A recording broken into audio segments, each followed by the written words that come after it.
Bonjour à tous et bienvenue dans cette nouvelle vidéo. Aujourd'hui, je vous retrouve pour vous parler de mes toutes dernières lectures manga. Alors, j'ai pas mal de choses à vous présenter quand même aujourd'hui.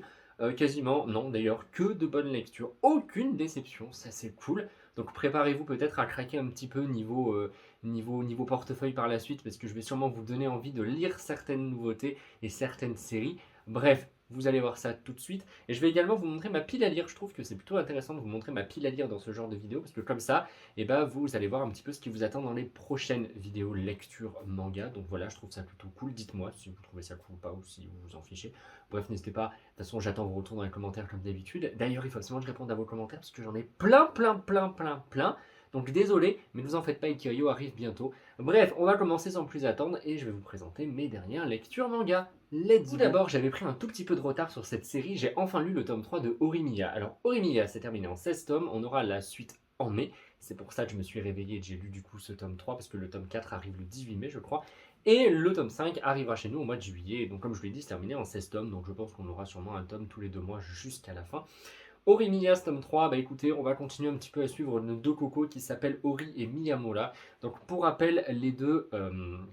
Comment dire, dissimulent leur vraie identité, entre guillemets, leur vrai caractère. C'est-à-dire que Horimiya est un garçon extrêmement timide à l'école, alors qu'à l'extérieur, c'est tout l'inverse. Et Ori, elle, c'est la fille un petit peu intelligente, première de la classe, qui est populaire, et qui, dès qu'elle est chez elle, bah, elle passe son temps à faire le ménage et à s'occuper de son frère, parce que ses parents ne sont jamais là.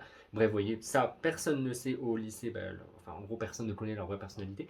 Et en fait, tous les deux, ils vont se rencontrer, et ils vont surtout se rencontrer, et bah, un petit peu se montrer sur leur vrai jour, sous leur vrai jour.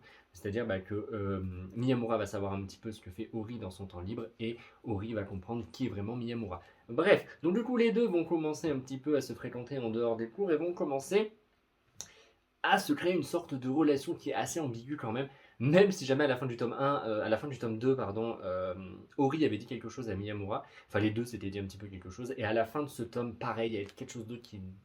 Oh là, mais dis donc Ikirio va apprendre à parler aujourd'hui. Je vais y arriver, promis, je vais y arriver. Je disais qu'à la fin de ce tome 3, il y a encore quelques propos qui vont être tenus et J'étais comme ça devant le manga en mode non, c'est pas vrai, je veux la suite tout de suite. Voilà, je veux tout de suite la suite. Parce que je ne peux pas attendre. Mais au final, j'ai pas trop à attendre parce que la suite arrive le 18 mai. Mais vraiment, un très bon tome. Je vous avoue qu'à certains moments, je me suis un petit peu ennuyé. Voilà. Parce qu'au final, dans différents chapitres, on va suivre du coup nos deux Gugus avec leurs amis, etc. On va en apprendre un petit peu plus sur leur enfance. Bref, voilà. C'est un petit peu un manga tranche de vie assez tranquille. Et il y a certains chapitres, j'étais là, c'est un peu long là, mais bon, écoutez. Mais au final, c'était relancé tout de suite après. Et c'est ça que j'aime bien, c'est que la mangaka, ou le mangaka d'ailleurs, je ne sais pas, arrive toujours à relancer l'histoire et du coup à rendre le tout intéressant, alors qu'au final, l'histoire est quand même assez banale. Mais après, c'est surtout les personnages qui font tout, parce que les personnages sont extrêmement attachants. Ils le sont absolument tous, et j'ai vraiment envie d'en savoir plus sur certains personnages. D'ailleurs là, on va rencontrer un personnage en rapport avec Miyamura, et j'ai beaucoup aimé ce personnage qui m'a vraiment fait rire, et qui surtout nous montre un Miyamura assez différent de ce qu'on a l'habitude de voir et j'ai beaucoup aimé ces moments, ça m'a vraiment fait rire. Donc pour moi le tome 3 c'est quand même une très bonne lecture, même si jamais je vous le dis, des fois je me suis un petit peu ennuyé, mais c'est vraiment assez rare. Voilà, j'ai apprécié quand même 80% de la lecture et les 20 derniers pourcents, bah, je me suis un petit peu ennuyé en me disant ouais bon dis donc c'est un petit peu long là. Mais finalement c'est quand même une très bonne lecture et j'ai vraiment hâte d'avoir le tome 4 au mois de mai. Je vous montre un petit peu quand même les dessins. Les dessins ne sont pas les plus beaux dessins du monde, voilà, ça c'est, je le dis quand même, mais ils sont quand même très sympas, voilà, j'aime bien les dessins. Ils sont pas laids, mais je trouve que les planches sont assez vides.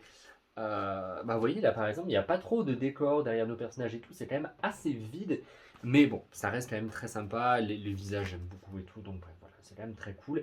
Écoutez, hâte de lire le tome 4, et puis bah, de toute façon je vous reparlerai sûrement de cette série dans d'autres lectures manga, ça c'est même sûr et certain, mais en tout cas pour l'instant j'aime bien. Autre lecture, il s'agit du tome 2 de Blissful Land. Alors Blissful Land c'est une série courte terminée en 5 tomes et on aura la suite au mois de juillet, et j'ai vraiment hâte d'avoir la suite parce que je sais plus jamais j'avais parlé du tome 1 sur la chaîne ou pas, mais en tout cas c'était une lecture hyper tranquille. En fait on va suivre Kang Zipa, qui est en fait un... comment on appelle ça déjà, un apprenti médecin, voilà, qui adore ramasser les herbes médicinales. Il est passionné par les herbes médicinales. D'ailleurs, il regarde plus les herbes médicinales que les femmes en général, ce qui inquiète un petit peu sa famille quand même, qui disent écoute mon fils, il va peut-être falloir arrêter d'être un fou comme ça avec les herbes médicinales et peut-être t'intéresser aux femmes pour essayer de te marier mon petit. Mais bref, voilà, donc ça c'est un côté très très drôle de ce personnage. Mais ne vous en faites pas parce que dans le tome 1, il va rencontrer quelqu'un. C'est pas du tout du spoil parce que c'est marqué derrière dans le résumé. Donc voilà, je ne vous spoile pas. Mais en fait, il va se retrouver fiancé à Moshi Lati, qui est la fille qu'on peut voir ici sur la couverture. Et alors, bien sûr, elle va nous permettre de découvrir une autre facette de ce jeune médecin. Et ça, j'ai vraiment beaucoup aimé. Et après, c'est un manga tranche de vie hyper tranquille. En fait, on va suivre dans chaque chapitre, on va suivre nos héros en train d'aller aider des villageois, d'aller soigner certaines personnes. Toujours en fait d'aider, et puis bah, bien sûr forcément toujours soigner, puisque c'est un apprenti médecin, en train de concocter des remèdes, etc. Bref, et puis même des fois dans la vie de tous les jours, avec un petit repas, une réunion de famille et tout. Et c'est un manga qui est hyper feel good et qui fait vraiment, vraiment, vraiment du bien. Comme je l'ai dit d'ailleurs sur Instagram, prenez ce tome 2, allongez-vous au soleil avec un petit verre frais de ce que vous voulez, même cacao, etc. Bref, prenez ce que vous voulez et détendez-vous et vous verrez que ça marche, mais tellement bien. C'est un manga qui est tellement apaisant, qui fait vraiment du bien au moral et que je vous recommande vraiment si vous voulez une lecture tranquille. Un manga court, terminé en 5 tomes, avec de très beaux dessins, des personnages hyper attachants, vraiment très très très très très très attachants. Un gros chien, très mignon. Et vraiment de très belles histoires parce que toutes les personnes que Kang Zipa va rencontrer, elles ont toutes leur passé, leur histoire, même leur présent, et elles sont toutes très attachantes. Et il va vraiment se passer pas mal de petites choses. Et ce qui est également beau à voir, bah, c'est l'évolution de la relation de ces deux personnes qui ont été fiancées de force. Et c'est hyper mignon, ils sont adorables tous les deux et j'ai vraiment hâte d'en voir plus et d'en savoir plus. Et c'est vraiment top. Et je vous laisse apprécier la couverture qui est absolument incroyable. Voilà, elle est magnifique, elle est beaucoup trop belle. Bref, c'est une petite pépite vraiment de tranquillité que je vous pousse à lire si vous recherchez un manga vraiment tranquille. Bref, Blissful Land, c'est donc une série de chez Nobinobi qui est terminée en 5 tomes et on aura la suite au mois de juillet et j'ai hâte. On continue sur les lectures feel good et tranquilles avec Chat de Yakuza. Chat de Yakuza, c'est toujours en tome. C'est toujours en tome. C'est toujours en tome. Tout à fait, c'est toujours en tome. C'est toujours en cours avec 3 tomes au Japon et on aura la suite le 6 juillet, donc début juillet. Et j'ai vraiment hâte parce qu'une fois de plus, c'est une très bonne lecture. En fait, on va suivre un gars qui s'appelle.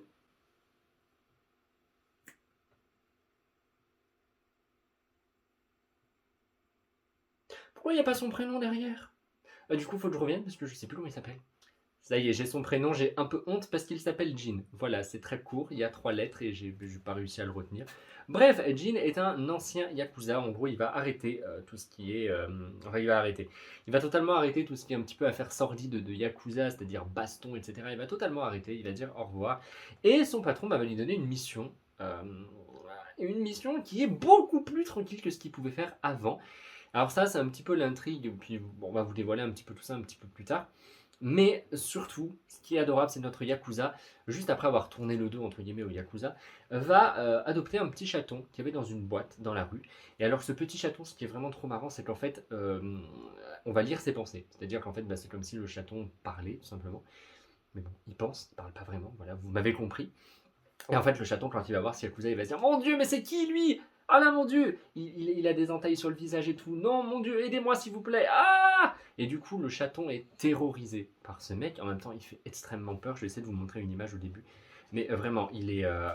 Voilà, vous voyez, il tombe là-dessus. Et alors le chat se dit mon Dieu, mais est-ce que c'est sûr, il va m'emmener chez lui. Il va me faire faire des expériences. Il va faire n'importe quoi. Il va me vendre. Bref, c'est trop marrant et c'est à la fois tellement mignon parce que du coup le chaton qu'il va renommer Sabou a pas du tout confiance en lui au départ et finalement il va se laisser petit à petit attendrir par ce monsieur qui va bien sûr prendre soin de lui. Vous en faites pas, hein, c'est pas un manga violent où on parle de vente clandestine d'animaux et tout, non, c'est adorable. Mais bien sûr notre petit chaton Sabou va quand même se méfier jusqu'à la fin du tome. À la fin du tome il va encore nous dire je suis désolé, mais mec, tu fais flipper. Et oui, c'est vrai que Jin fait quand même peur. Mais je vous rassure que c'est un manga feel good qui passe vraiment très très bien. Moi qui adore les mangas avec les animaux, et vous le savez, surtout avec les chats, c'est un manga qui est trop bien. En plus de chats, vous aurez aussi des chiens. Voilà, vous avez toute la clique des animaux mignons. Et c'est ça qui est juste trop bien. Et ça, c'est vraiment un manga que je vous recommande. Ça se lit très vite. Les dessins sont très sympas. Et l'attitude de Sabou, donc le petit chaton, est trop mignonne. Il est beaucoup trop chou. Il est beaucoup trop chou parce que du coup il se méfie, il a peur, donc il est extrêmement drôle dans ses pensées. Parce que des fois il va nous dire mon Dieu, il m'emmène où? Oh là là. Puis alors c'est pareil, forcément Jin va l'emmener chez un vétérinaire qui est pas très rassurant. Voilà, vous verrez ça par vous-même, hein, il n'est pas très rassurant ce vétérinaire. Et forcément, du coup, notre petit chaton, quand il va voir ça, il va être terrorisé, il va se dire, mais oh là là, c'est sûr, il va me vider de mon sang, il va vendre mes organes. Et je vous dis, les pensées du chat sont vraiment trop drôles. Et j'ai vraiment beaucoup aimé ce tome 1. J'ai vraiment hâte de lire le tome 2. J'aime beaucoup la couverture, ça je vous l'avais déjà dit lors de ma vidéo achat manga. J'aime beaucoup la couverture qui est hyper sympa et qui donne vraiment en fait envie de le lire. De toute façon, on voit avec la couverture quand même que c'est un manga qui va être mignon. Vous en faites pas, il n'y a pas de sang, etc.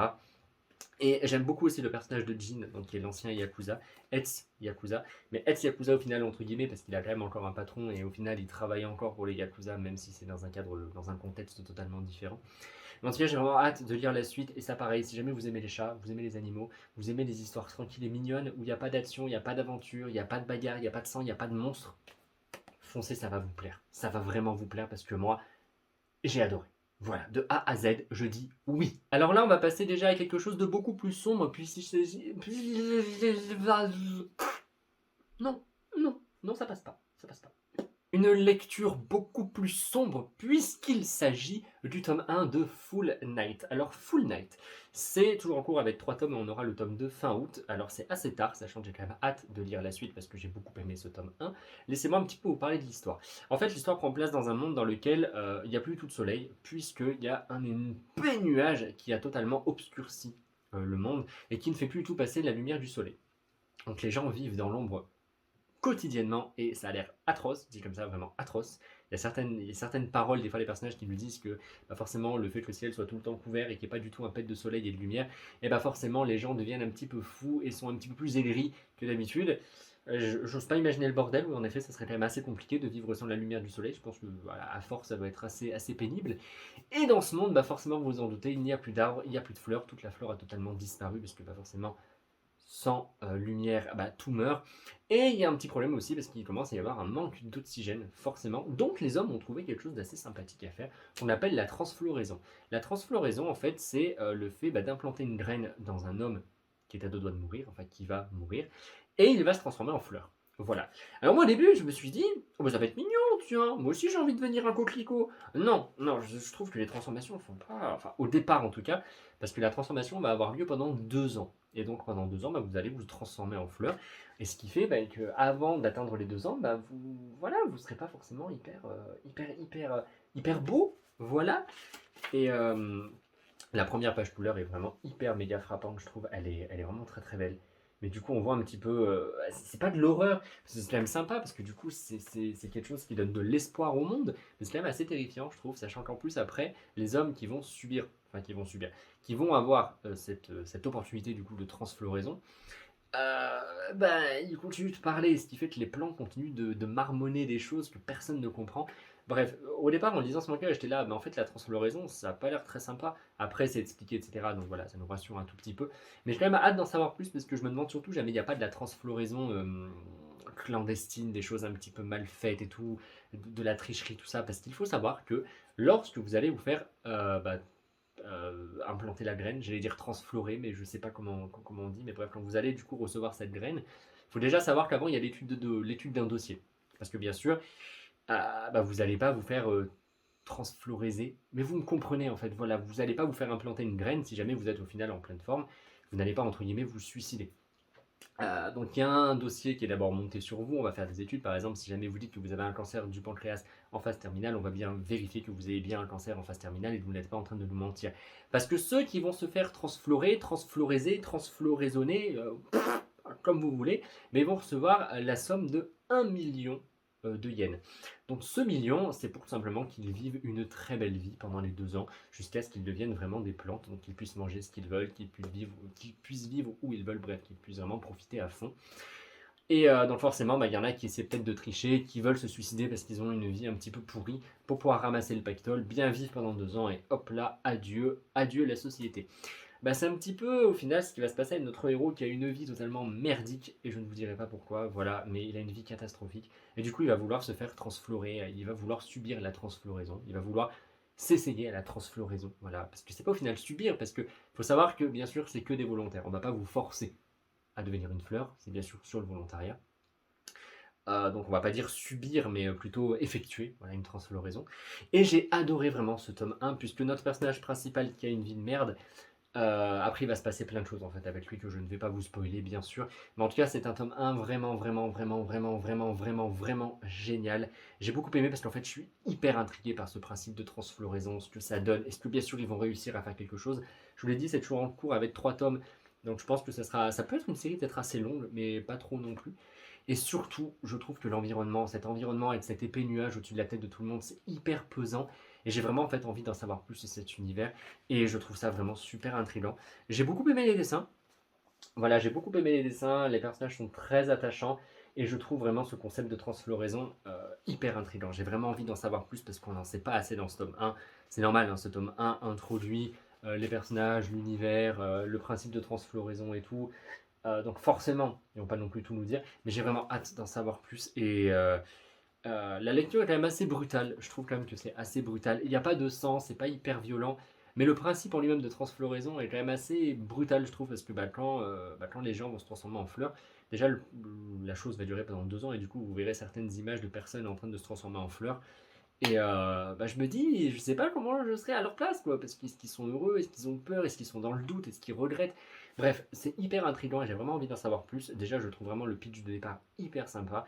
Et voilà, donc de toute façon, je vous en reparlerai de la sortie du tome 2 fin août, qui arrive tardivement quand même. C'est tard, fin août. Mais bon, on n'a pas le choix, c'est pas grave. Et j'espère quand même que la parution japonaise ira un peu plus vite, comme ça fin août, peut-être que quand on aura nous le tome 2, il y aura déjà le tome 4 au Japon. Et ce serait cool parce que voilà, j'ai pas envie d'attendre trop longtemps entre les tomes. Mais en tout cas, une très très bonne surprise et vraiment hyper content d'avoir découvert ce tome 1 de Full Night. La dernière lecture n'est autre que le tome 1 de Naruto. Ça y est, j'ai enfin lu et j'ai beaucoup apprécié ma lecture. J'en parlerai pas parce que je pense que c'est quand même hyper méga connu. Mais en tout cas, j'aime beaucoup. Voilà, c'était juste pour vous dire que j'ai beaucoup aimé ce tome 1, que là, j'allais m'empresser de lire le tome 2. Enfin, du coup, je vais lire le tome 2 avant la parution du tome 3, il me semble, le 17 juin, parce que pour l'instant, on a 6 tomes comme ça qui sont prévus jusqu'en septembre. Après, c'est sûr que les autres arriveront, mais bon, pour l'instant, ils se sont étalés jusqu'en septembre. On aura un tome par mois, donc un autre tome en juin, en juillet, août et septembre. Et après, on ne sait pas, mais je pense qu'ils vont continuer à faire un tome par mois. J'ai vraiment beaucoup aimé, je trouve ça super sympa. J'aime beaucoup le personnage de Naruto. Le personnage de Kakashi aussi, si jamais j'ai bien retenu son nom, me plaît beaucoup, je l'aime énormément. Sakura, je ne sais pas trop encore à quoi elle sert. Voilà. Mais je suppose que par la suite, elle sera peut-être un petit peu plus utile. Mais en tout cas, j'ai hâte d'en lire un peu plus. Mais en tout cas, j'ai vraiment hâte de lire le tome 2. Au final, je vais pas me jeter dessus tout de suite parce que je vous l'ai dit, le tome 3 sort le 17 juin. Je pense que je vais attendre début juin avant de lire le tome 2. Comme ça, j'aurai pas trop à attendre avant le tome 3. Parce que là, j'ai vraiment envie de lire la suite. J'ai trouvé vraiment la fin du tome intrigante. Enfin, intrigante. Ça m'a donné en tout cas envie de lire la suite et ça me rappelle vraiment l'époque où j'ai découvert Fairy Tail, qui était mon tout premier shonen et j'avais vraiment beaucoup aimé. Et ça me rend un petit peu nostalgique. Donc voilà, j'ai vraiment beaucoup apprécié ma lecture. C'est super sympa, une très belle édition. Les tomes coûtent 15 € quand même, mais après c'est une très belle édition avec des pages couleurs et tout. Si vous voulez en voir un petit peu plus, je vous l'ai totalement présenté dans ma dernière vidéo Achat Manga. En tout cas, une très bonne lecture et j'ai vraiment hâte de lire la suite. Allez, pour conclure cette vidéo, je vous montre vite fait ma pile à lire et puis après, il sera temps de vous dire au revoir et de vous dire à bientôt pour une prochaine vidéo. Mais d'abord, ma pile à lire. Tout d'abord, dans ma pile à lire de relecture, en fait, j'ai envie de relire Four Nights of the Apocalypse, le tome 2, ainsi que le tome 6 de Twilight Bound Hanako-kun, parce que je vais bientôt recevoir donc, les tomes 7 et les tomes 3 de la part de Pika. Et pour être honnête avec vous, je me rappelle pas trop. Donc c'est pour ça que je me suis dit que j'allais faire ces relectures pour me permettre de mieux reprendre la lecture donc avec les nouveaux tomes. Et comme ce sont des séries que j'aime beaucoup, ça ne me dérange pas. Voilà, donc ça, ce sera 2 relectures. Ensuite, 2 lectures de suite de nouveautés, j'avais beaucoup aimé.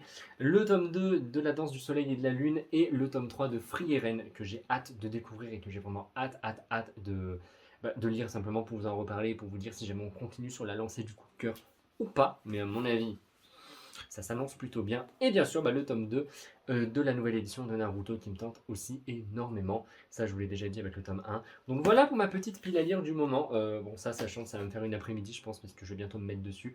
Naruto, je vous le dis, ça risque de tarder un petit peu parce que j'ai envie d'attendre début juin, parce qu'après, j'ai pas envie d'attendre un mois avant la sortie du tome 3, parce que je sens que je risque d'être impatient. Voilà, mais en tout cas, voilà pour ce qui vous attend. Voilà ce qui vous attend dans les prochaines vidéos lecture manga et sûrement d'autres choses également. Vous en faites pas, qu'il va se rajouter. Je vais pas lire ça. Je vais pas lire que ça jusqu'à ma prochaine vidéo, quand même. Faut pas déconner. Mais en tout cas, c'est sûr que vous aurez ces tomes-là. Voilà. Et sûrement d'ailleurs les suites de Twilight Bound et Four Nights of the Apocalypse, puisque je vais très bientôt les recevoir. Donc, voilà. Écoutez, cette vidéo est maintenant terminée, donc j'espère qu'elle vous aura plu. Comme d'habitude, n'hésitez pas à me dire dans les commentaires ce que vous avez lu, ce que vous avez envie de lire, si jamais je vous ai donné envie de lire certaines choses ou pas. Et puis bah, moi, je vous retrouve très vite, vendredi ou dimanche, je ne sais pas encore, pour une prochaine vidéo sur ma chaîne. Je vous souhaite à tous une très très très bonne semaine. Prenez soin de vous et bah, à très bientôt pour une prochaine vidéo.